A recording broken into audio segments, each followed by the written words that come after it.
I'm John Carpy. I'm the second generation of making cowbells for Latin percussion. My father-in-law, Angelo Marchion, started his business in 1959. Here we are 50 some odd years later, still doing it. Jersey born and bred, yes sir, as my father-in-law was. So I mean, this thing has been a tradition in New Jersey for, many years, yeah. You know, I can look out this window and see the Empire State Building, you know. That's the base of Latin music in the United States. It all started in the Bronx and New York City, and New Jersey is all part of that as well. You know, this is one big megapolis.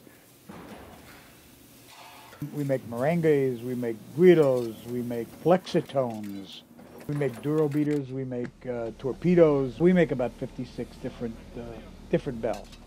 Since I've been associated with manufacture of cowbell, we've probably made well over 1 million.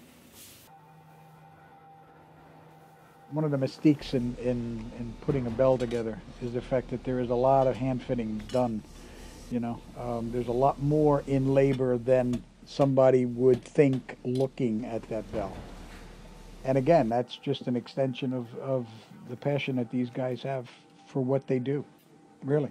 You know, my Manuel Abreu has been there for 30 some odd years now.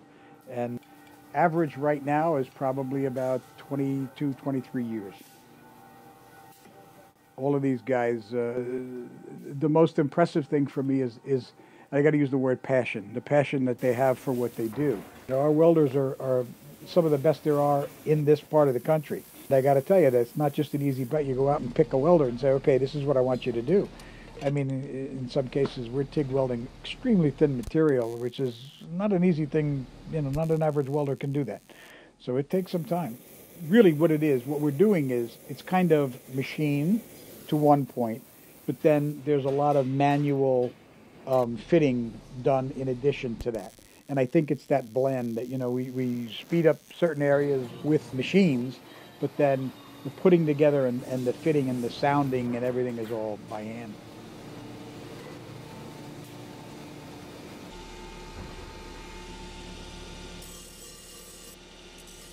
There was an LP endorser that was at the LP office saying, you know, geez, I wish my Black Beauty bell, the one that I bought 15 years ago, I wish the bells today sounded just like that, because that was such a good sound. And at the time, the gentleman who was in the office said, wait a minute, let's pull one out of stock and we'll do it. And the two bells were put next to each other and sounded identical. That's what we're trying to continue on, this consistency of sound.